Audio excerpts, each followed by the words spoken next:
My son didn't know about my $45,000 monthly salary. His wife screamed, "We don't need this old beggar. Throw her out." I left without arguing. A week later, I took their house for myself. I'm glad you're here with me. Please like this video and listen to my story till the end and let me know which city you're listening from. That way, I can see how far my story has traveled. I never told my son Daniel about my real salary. Why would I? For 30 years, I worked as a senior financial consultant, quietly building a comfortable life. After my husband passed 5 years ago, work became my anchor. $45,000 a month was more than I needed. So I helped Daniel and his wife Jessica buy their dream house. They thought I gave a little from my pension. They had no idea I paid the entire down payment and held the deed in my name. I lived simply in my small apartment across town, visiting them every Sunday for dinner. Jessica always seemed distant, polite, but cold. I thought it was because of our age difference. She was 32, ambitious, always scrolling through her phone during conversations. Daniel, my only child, seemed happy enough. That's all I wanted. The first warning sign appeared 3 months ago. I arrived for Sunday dinner with homemade apple pie, Daniel's favorite since childhood. Jessica opened the door, her expression immediately unhappy. "Oh, you're early." "I'm right on time, dear." 6 o'clock like always. She didn't move from the doorway. "Daniel's working late again. Honestly, I don't know why we keep doing these dinners when he's never here." My stomach tightened, but I smiled. "Well, perhaps we could have a nice chat. Just us girls. I have a headache." She finally stepped aside, letting me into my own house, though she didn't know that. "Just leave the pie in the kitchen." I noticed things that evening. The new furniture, designer bags on the counter, a brochure for a Caribbean cruise on the coffee table. All while Daniel worked overtime at his accounting firm, stressed about their mortgage payments. How could they afford this? The second warning came 2 weeks later. I stopped by unannounced, something I rarely did, to drop off some documents Daniel needed. Through the window, I heard Jessica on the phone. "No, Mom. We can't afford to help you right now. We're barely keeping our heads above water." "Yes, the house payment is killing us." "No, Daniel's mother doesn't help. She's got nothing anyway." "Nothing." I stood frozen on their porch, my hand halfway to the doorbell. That's when the pieces started falling into place. They thought I was poor. They thought I was barely getting by on Social Security. And Jessica resented what she thought was my neediness, my Sunday dinners, my presence in their lives. I left without knocking. The following Sunday, I came for dinner as usual. This time Daniel was home, but something felt different. Tense. Jessica kept whispering to him in the kitchen. When we sat down to eat, she barely touched her food. "Mom," Daniel started, not meeting my eyes. "Jessica and I have been talking. We think," Jessica interrupted, her voice sharp, "that you should consider other arrangements." I set down my fork carefully. "Other arrangements? You're getting older." She leaned forward, her tone dripping with fake concern. "Living alone can't be safe. There are facilities, nice ones, where you'd have people around. Activities. You want me to go to a nursing home?" The words came out calmer than I felt. "An assisted living community," she corrected as if that made it better. "You'd be happier there. And honestly, Daniel and I need our space. We're trying to start a family, and having you here every week depending on us." "Depending on you?" Something cold settled in my chest. "Don't make this difficult." Jessica snapped. "We can't keep supporting you emotionally. We have our own lives. You need to accept that you're becoming a burden." Daniel shifted uncomfortably but said nothing. "My own son." Silent. I stood up slowly, gathering my purse. My hands didn't shake. 30 years of high-stakes financial negotiations had taught me control. "I understand perfectly," I said quietly. That's when Jessica made her fatal mistake.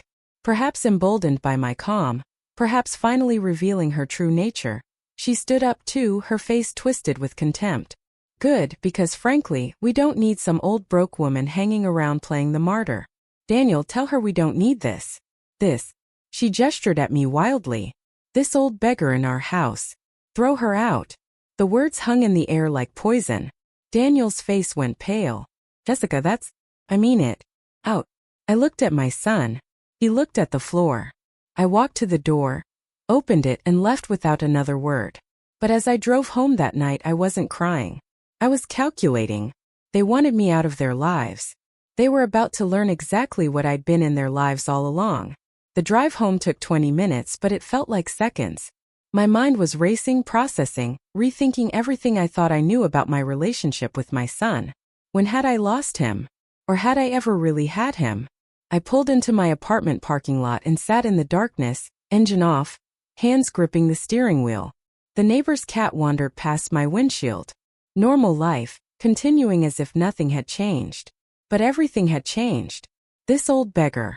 Jessica's words echoed in my head. The contempt in her voice, the certainty that I was worthless, powerless, pathetic. And Daniel's silence. That hurt more than anything. I finally went inside, made tea I didn't drink, and sat at my kitchen table with my laptop. Time to face the numbers. I opened my files, the real ones, the ones Daniel had never seen. The house at 2247 Maple Street. Valued at $680,000. Deed holder Margaret and Foster. Me. Down payment paid in full. $200,000 from my savings. Monthly mortgage payment. $3,100. Autopay from my account, disguised as coming from D. Foster's checking. Daniel thought he was paying it. He wasn't. He was paying me and I was paying the bank. Total invested in their home.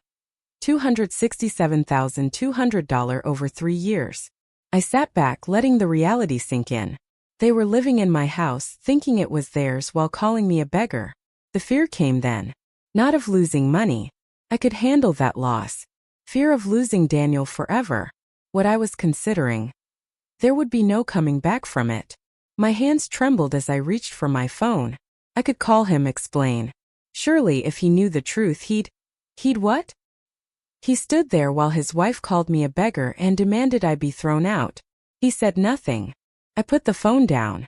At 3 o'clock in the morning I was still awake, walking through my apartment thinking. My late husband Robert's photo watched me from the mantel. What would you do? I whispered to his frozen smile. Robert had always been clear about family. Love them, Maggie, but don't let them walk over you. Respect is a two-way street. By dawn my decision was made. I would give Daniel one chance, one opportunity to show he was the man I raised. Not the silent bystander I saw last night. If he called to apologize, to stand up for me, to admit that his wife had crossed a line, then maybe we could rebuild. My phone stayed silent all day Monday. Tuesday morning I called my office and took a personal week. Then I called my lawyer Thomas Chan, who'd handled Robert's estate and my financial planning for years. Margaret, good to hear from you. What can I do for you? Tom, I need you to pull the deed for 2247 Maple Street. I want to know my options. There was a pause. Tom was smart enough to know this wasn't a routine question. Is everything all right? Just exploring possibilities. Can we meet tomorrow? Of course. 10 a.m. Wednesday morning, still no call from Daniel. I dressed in my good Navy suit, the one I wore for difficult client meetings, and drove to Tom's office downtown. He had the documents ready, spread across his mahogany desk. Walk me through the situation, he said gently. I told him everything. The secret payments, Jessica's outburst, Daniel's silence. Tom listened without interrupting, his expression carefully neutral. When I finished, he leaned back in his chair. Margaret, I have to ask, what outcome do you want here?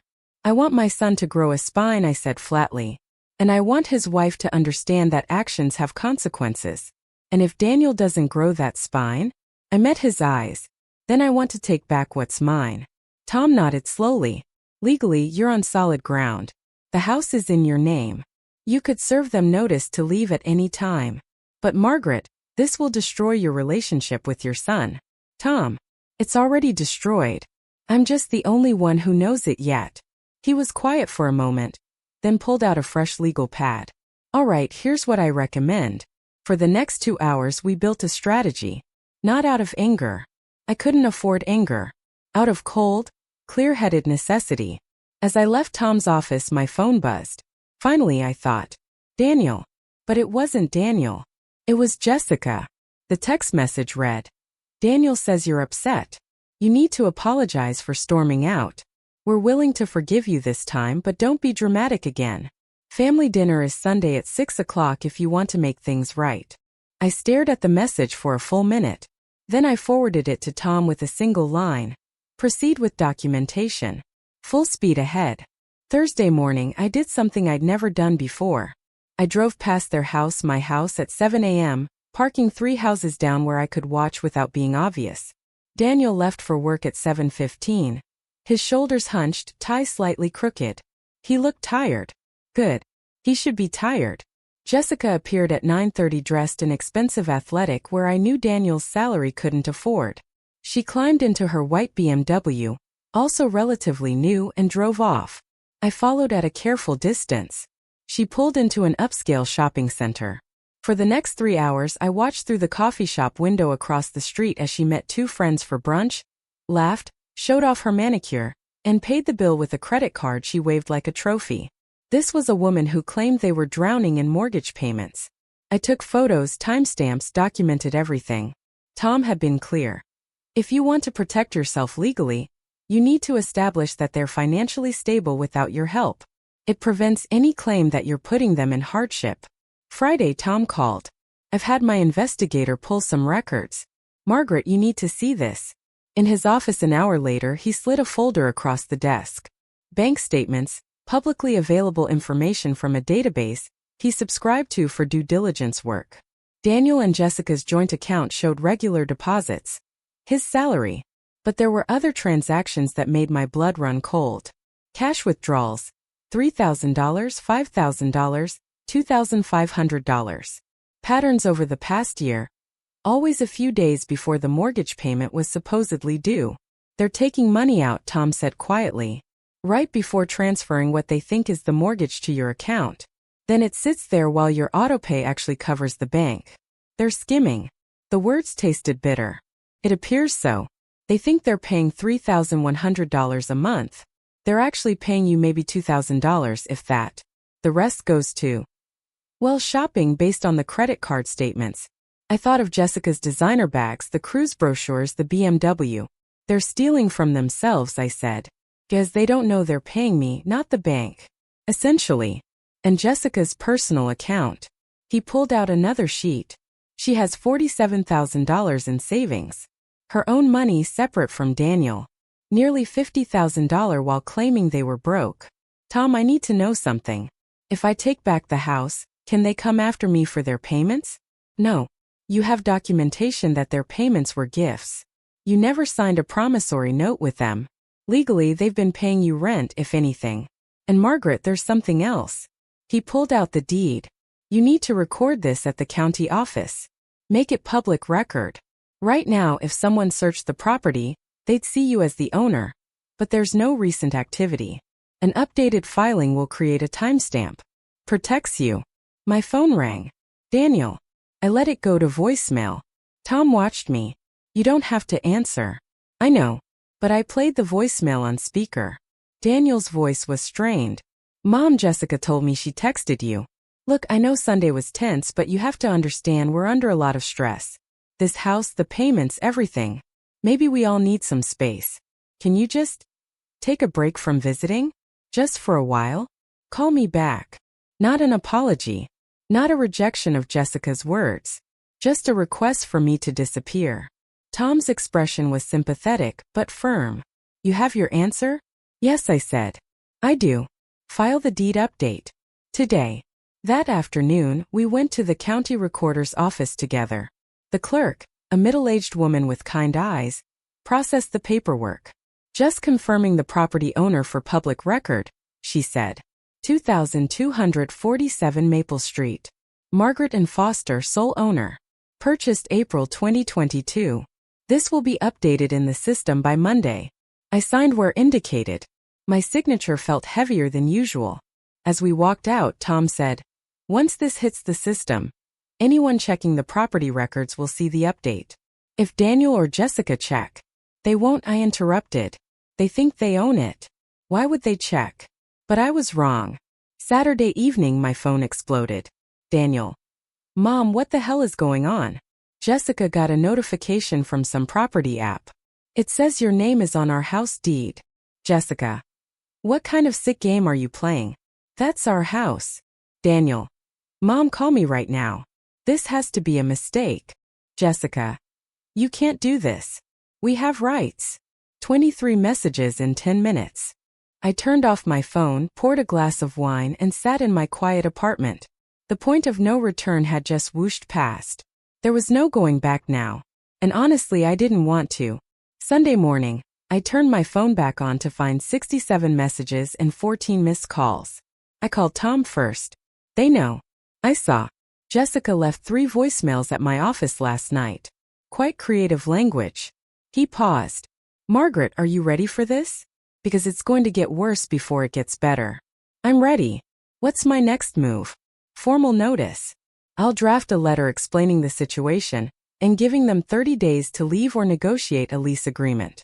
It's more than legally required, but it shows good faith. Send it. At noon, someone pounded on my apartment door. Not knocked. Pounded. I looked through the peephole. Daniel and Jessica, both red-faced. I opened the door but left the chain on. You need to calm down before we can have a conversation. Calm down? Jessica shrieked. You're trying to steal our house. Lower your voice or I'm closing this door. My neighbors don't need to hear this. Daniel looked like he'd been crying. That almost broke me. Almost. Mom, please just explain. There has to be a mistake. The deed. The county records. Says you own our house. Our home. There's no mistake, Daniel. I do own it. I've always owned it. I bought it for you 3 years ago. The color drained from his face. What? Jessica's eyes went wide, then narrowed with calculation. You're lying. We've been making payments. To me. Not to the bank. I've been paying the mortgage from my account. That's impossible. Daniel whispered. We don't have that kind of money. You don't have that kind of money. I make $45,000 a month, Daniel. I have for years. I'm a senior financial consultant. I never told you because I didn't want money to complicate our relationship. The irony of that statement hung in the air. Jessica recovered first, her shock transforming into rage. You've been lying to us for years. What kind of sick manipulative? I helped you, I said coldly. I gave you a home. And last Sunday, you called me an old beggar and told my son to throw me out. I was angry. You can't just. Daniel, say something. But Daniel was staring at me like he'd never seen me before. All this time. Mom, why didn't you tell me? Would it have changed anything? Would you have stopped Jessica from saying what she said? Would you have defended me? Silence. Jessica grabbed his arm. She's trying to manipulate you. This is elder abuse. We can sue. We have rights.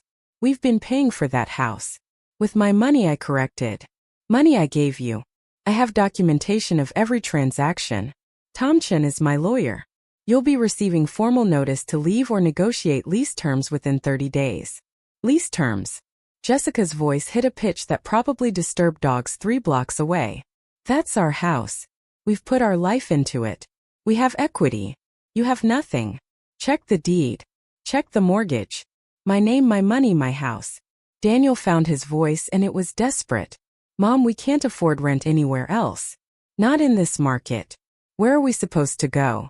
You have Jessica's $47,000 in savings. That should cover first, last, and deposit somewhere nice. Jessica went very still. How do you know about? I'm a financial consultant, Jessica. Due diligence is literally my job. You investigated us. Daniel looked sick. I protected myself. Tom.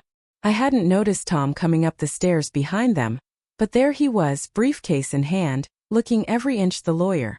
Mr. and Mrs. Foster, he said pleasantly. I have your formal notice here. Shall we discuss this calmly, or do you prefer to communicate through lawyers? Jessica lunged toward me, but Daniel caught her. You can't do this. I'll call the police. I'll call social services. We'll have you declared incompetent. Tom's expression didn't change. Mrs. Foster, if you threaten my client again, I'll add harassment to the documentation. Miss Foster has broken no laws. She's simply taking back her own property. Daniel. Jessica turned to him, tears now streaming. Do something. She's destroying us. Our home. Our future. The baby. What baby? I asked quietly. Jessica's mouth snapped shut. Daniel's face went even paler. Jess, you said you weren't. The lies were unraveling in real time. Tom handed Daniel the envelope. 30 days, Mr. Foster. My contact information is inside. I suggest you consult your own lawyer. They left. Jessica was screaming threats the whole way down the stairs. Daniel was silent, the envelope clutched in his shaking hands.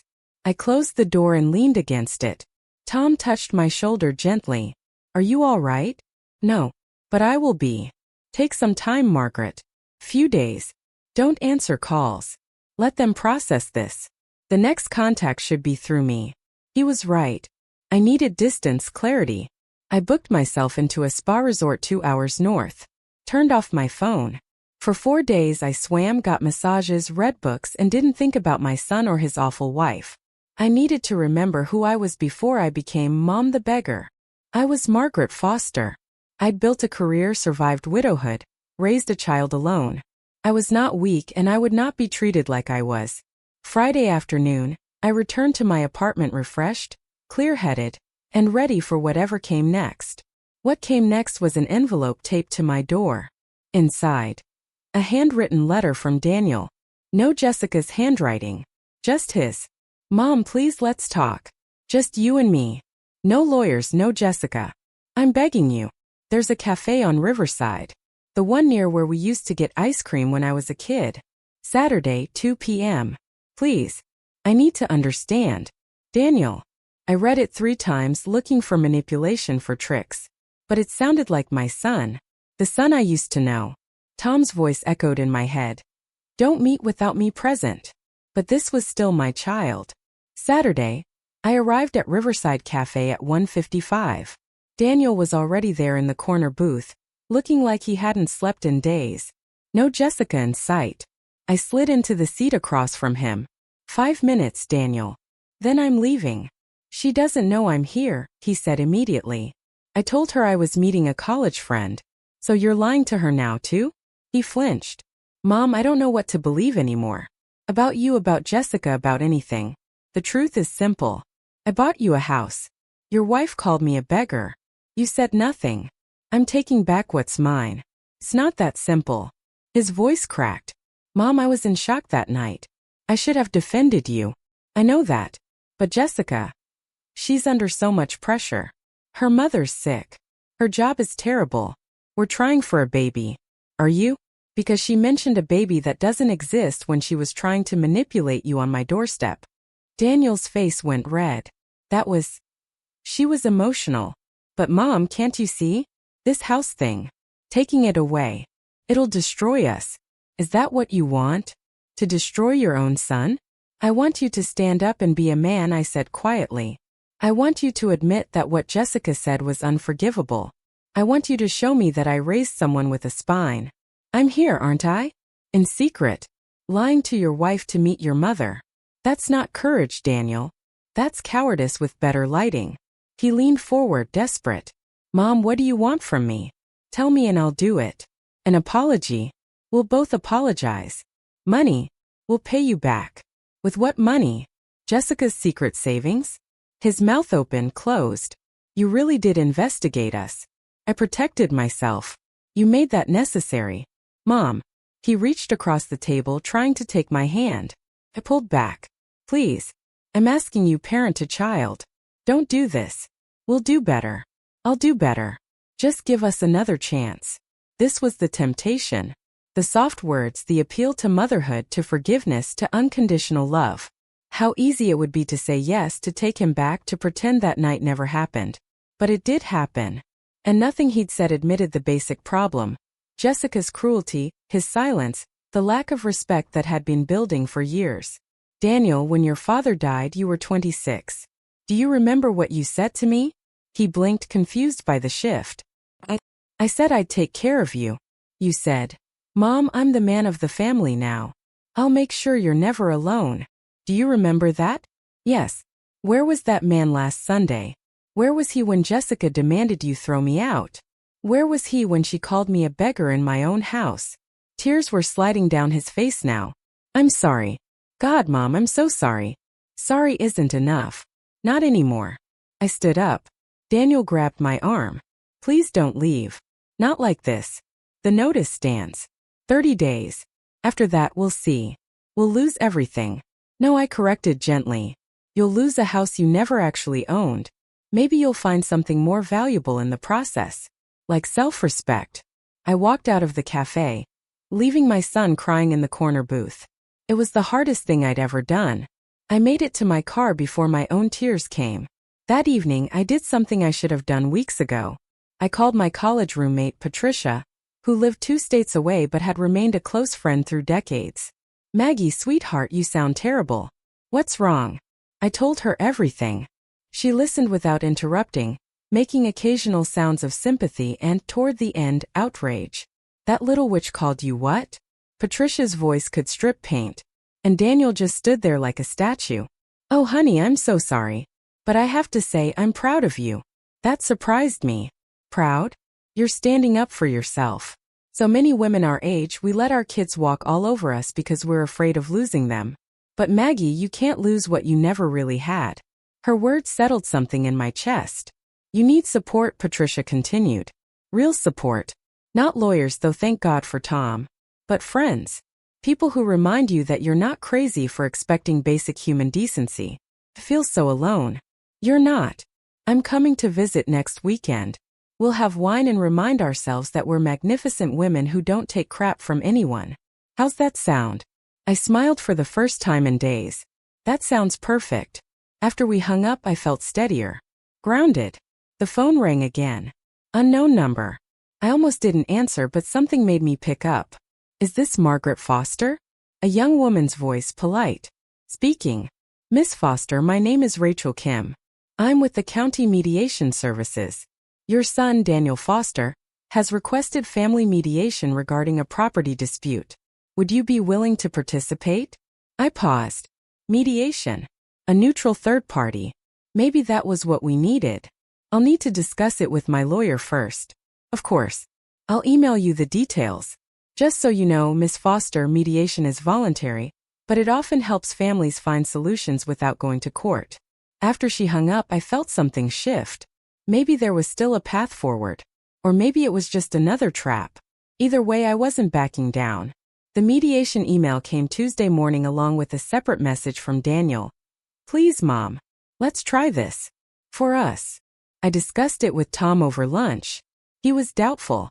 "Mediation only works if both parties come in good faith." "Do you trust that Jessica will?" "No. But I trust that if she doesn't, it'll be documented by a neutral third party."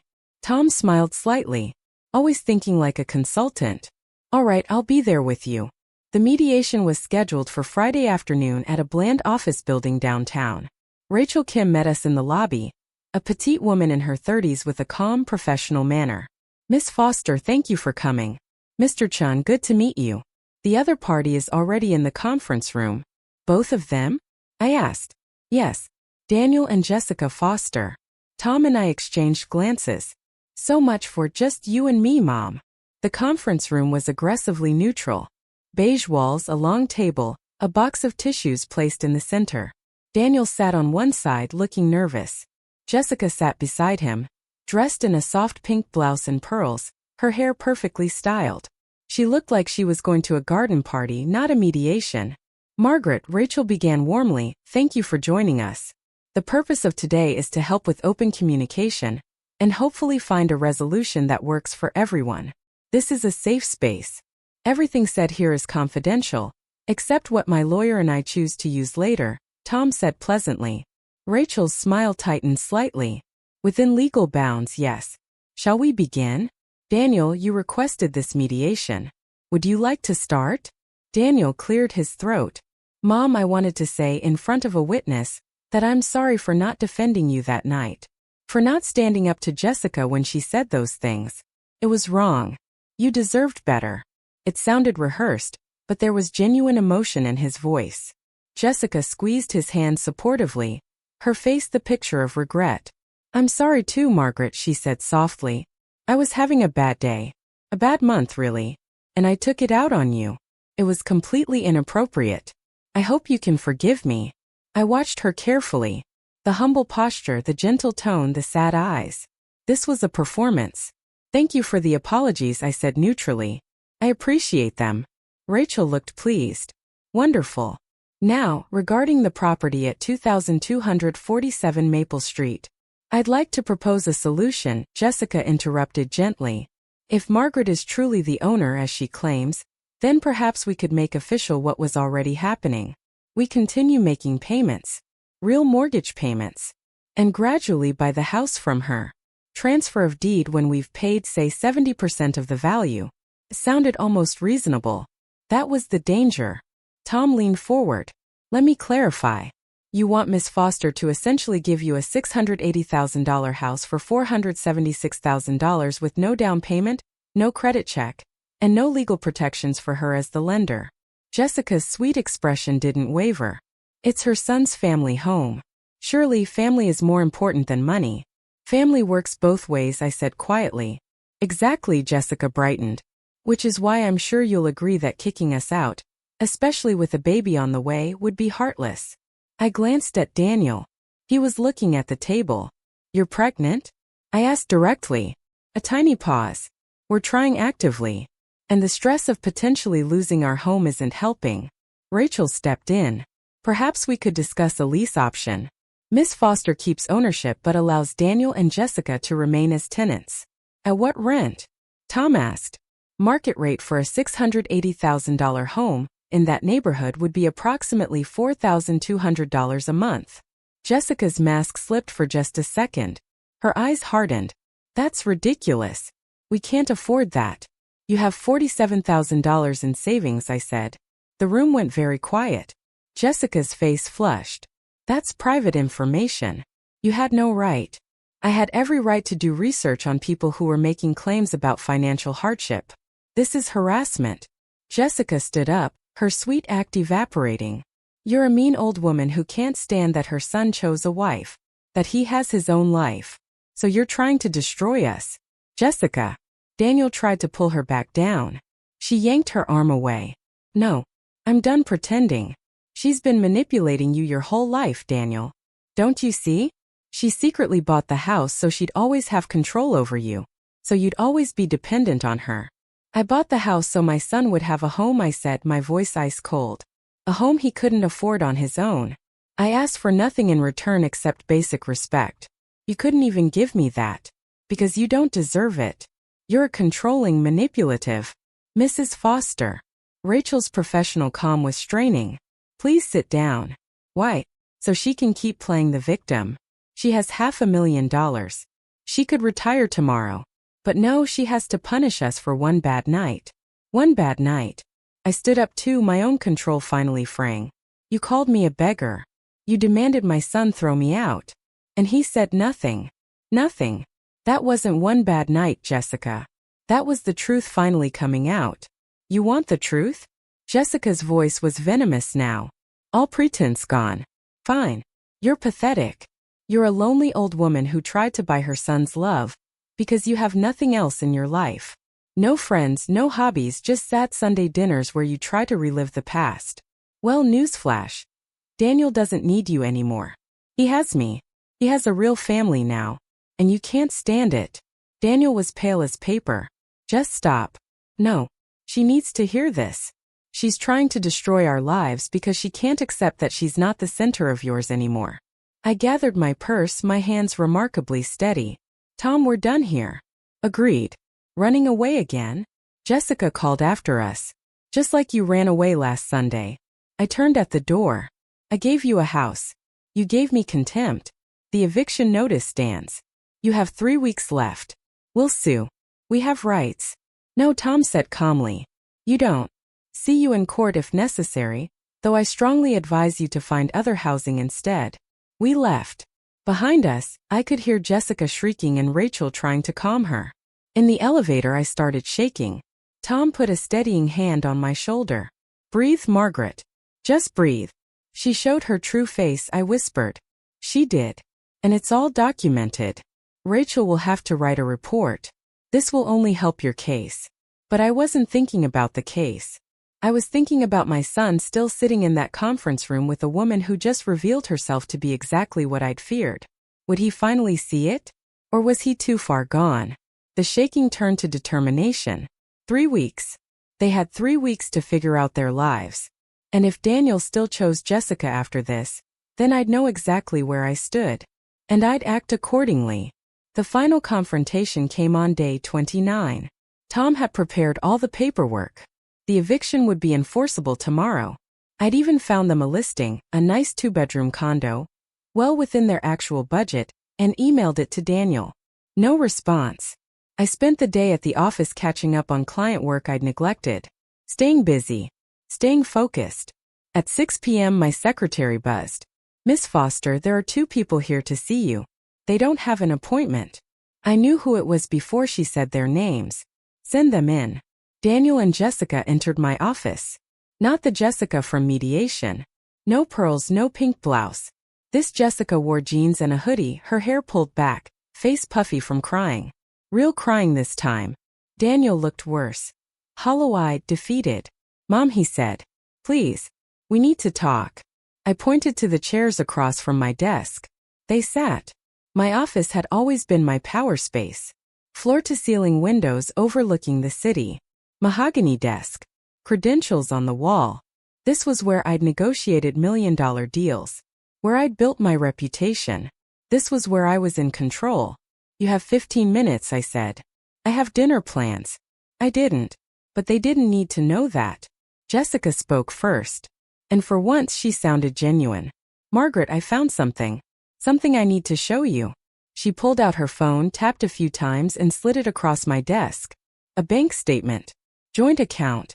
But there was a highlighted transaction that made my blood freeze. Transfer to M. Foster Trust. $3,100. Dated 3 years ago. And every month since. "I don't understand," I said slowly. "Daniel's been paying the mortgage," Jessica said. "The real mortgage. I found the account tonight when I was packing. He has a separate account I didn't know about." I looked at Daniel. He was staring at his hands. "I set it up right after we moved in," he said quietly. "You told me you'd help with the down payment. I thought you meant a few thousand. When I saw the closing documents, saw that you'd paid $200,000. Mom, I couldn't just accept that. So you've been paying me back." "Trying to. I contacted the bank. They told me you were the mortgage holder. They gave me an account number. I've been sending money every month. $3,100. I picked up weekend consulting work, freelance accounting. Jessica thought I was working overtime at my regular job." Jessica's voice was tight. "He's been working 16-hour days for 3 years. I thought he was avoiding me. Avoiding our marriage. I resented you because Daniel was always too tired or too busy. And I blamed you for making us take a house we couldn't afford." The pieces were rearranging in my mind. "But the automatic payments from my account. I never saw those," Daniel interrupted. "I just knew I was sending money to an account marked M. Foster Trust. I thought it was going to the mortgage. I didn't know you were paying it separately. You've been paying me $37,000 a year for 3 years, I calculated. Where did you think that money was going?" "To you. To pay you back. Mom, you gave us $200,000. Did you think I'd just take that and call it even?" My mind was reeling. The skimmed cash withdrawals. "My consulting clients pay cash," Daniel said. "I deposit it, then transfer it. Jess didn't know about the account, so I had to make it look like the money was coming from our joint checking." Jessica made a sound that was half laugh, half sob. "We've been fighting about money for 3 years. I thought we were broke. He wouldn't tell me why. God, I thought he might be gambling or having an affair.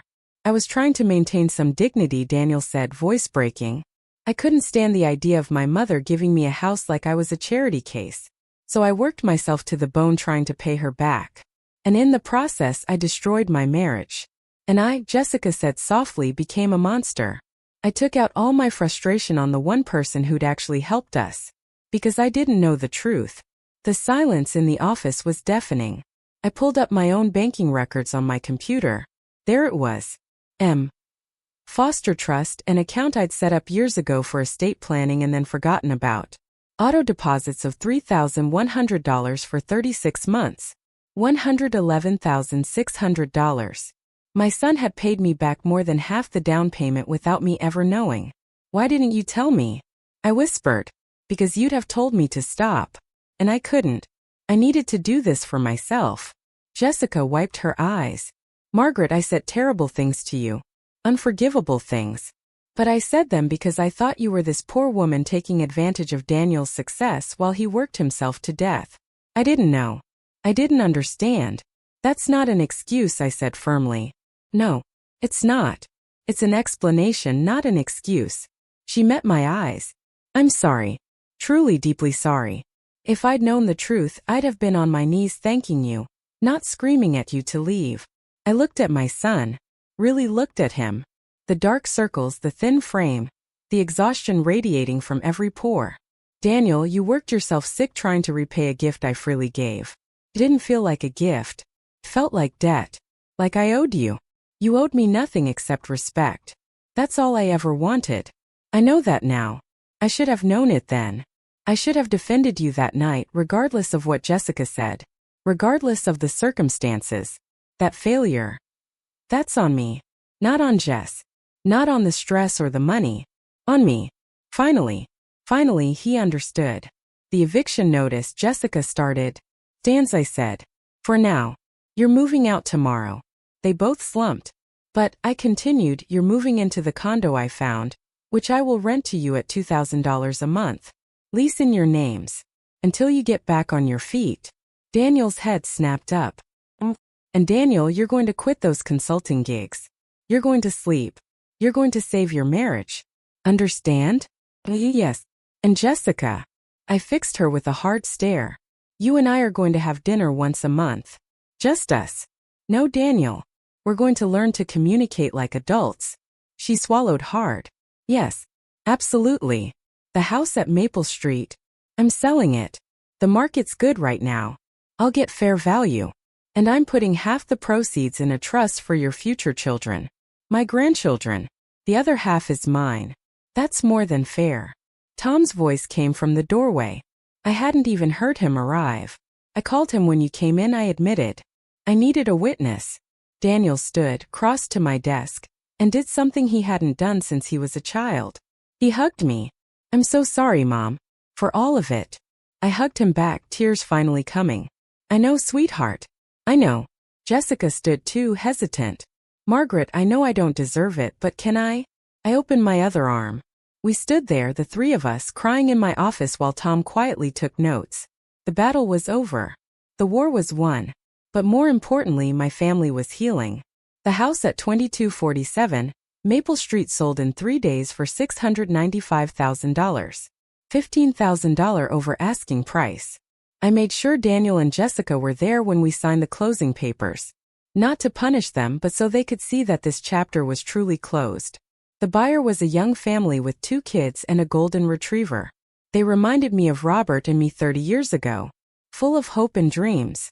They'll be happy here, Daniel said as we watched them do their final walkthrough. It's a good house. It is, I agreed. And now it'll be theirs. Really theirs. Jessica squeezed my hand. Over the past few weeks, we'd had 3 dinners together.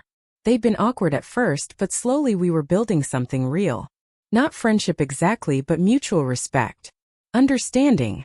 I still can't believe I said those things, she said softly, watching the family through the window. You believed a story that made sense with the information you had, I said. Humans do that. The question is what you do when you learn the truth. I'm trying to do better. I can see that. The sale proceeds were wired to my account the following Monday. $695,000. After closing costs and paying off the remaining mortgage, I was left with $615,000. I called my financial advisor and set up 2 trusts. The first, $300,000 for Daniel and Jessica's future children. Education, weddings, first homes. They'd never have to struggle the way their parents had. The second, $150,000 split between 3 charities Robert and I had always supported. Literacy programs, food banks, women's shelters. The remaining $165,000? That was mine. Freedom money. Travel money. Spoil the grandchildren when they arrive money. But there was one more piece of business to attend to. The condo I'd rented to Daniel and Jessica had an owner who was moving to Florida. She'd asked if I wanted to buy it. After some negotiation, we settled on $385,000. I bought it. Then I called Daniel and Jessica to my apartment. They arrived looking nervous, probably expecting more legal papers, more consequences. Instead, I handed them a document. "What's this?" Daniel asked. "A deed. To the condo. In both your names." Jessica's hands started shaking. "Margaret, we can't." "You can and you will. But there are conditions." "Anything," Daniel said immediately. I pulled out a contract Tom and I had drafted. 1. You continue to pay $2,000 a month, but it goes into a savings account in your names. When you've saved $50,000, it's yours. Emergency fund. Down payment on a bigger place someday. Whatever you need. 2. Daniel, you're in therapy. Weekly. To address your need to prove yourself through self-destruction. This is non-negotiable. He nodded, eyes wet. Already started. 3 sessions in. Good. 3. Jessica, you're going back to school. You mentioned wanting a master's degree in marketing. There's a program at the state university. Part-time. I'll cover tuition. Jessica was openly crying now. Why? After everything I said. Because you're my daughter-in-law. Because you're trying. Because I can afford it and I choose to invest in my family. But Jessica. I waited until she met my eyes. If you ever disrespect me like that again, we're done. No second chances. Clear. Crystal, no. I swear, Margaret. Never again. For I continued. Sunday dinners. Twice a month. You host one, I host one. We rebuild this family properly. And 5? Daniel asked. 5. You name your first child after Robert. Boy or girl, I don't care. But my husband deserves that honor. Daniel laughed through his tears. Deal. All of it. God, Mom. I don't deserve this. No, I agreed. You don't. You both messed up spectacularly. But you're trying to fix it. That counts for something. I handed them the keys to the condo. It's yours. Paid in full. No mortgage. You'll only pay property taxes and HOA fees. Maybe now you two can actually relax and build the life you want. Jessica threw her arms around me. Thank you. Thank you. I'll spend the rest of my life proving I deserve this. Just be a good wife to my son and a good mother to my grandchildren. That's all I ask. After they left, I stood in my apartment alone. The money was spent. The house was sold. The battles were over. I'd won. Not by destroying them, though I could have. Not by holding grudges, though I'd been entitled to. I'd won by forcing responsibility, demanding respect, and then when they'd earned it, showing grace. That's what power really is. Not revenge. Not punishment. It's having the strength to say no when necessary and the wisdom to say yes when possible. I poured myself a glass of wine, toasted Robert's photo, and smiled. We did good, honey, I whispered to his frozen smile. Our boy's going to be okay. And for the first time in months, I truly believed it. 6 months later, my life had transformed completely. I reduced my consulting hours and finally started living. Italy for 3 weeks. The trip Robert and I never took. Book clubs, hiking groups, teaching financial literacy to women who needed it. My calendar filled with genuine connections, not obligations. Sunday dinners with Daniel and Jessica became real family time. We laughed, cooked together, talked about things that mattered. Jessica thrived in her graduate program. Her intelligence finally channeled productively.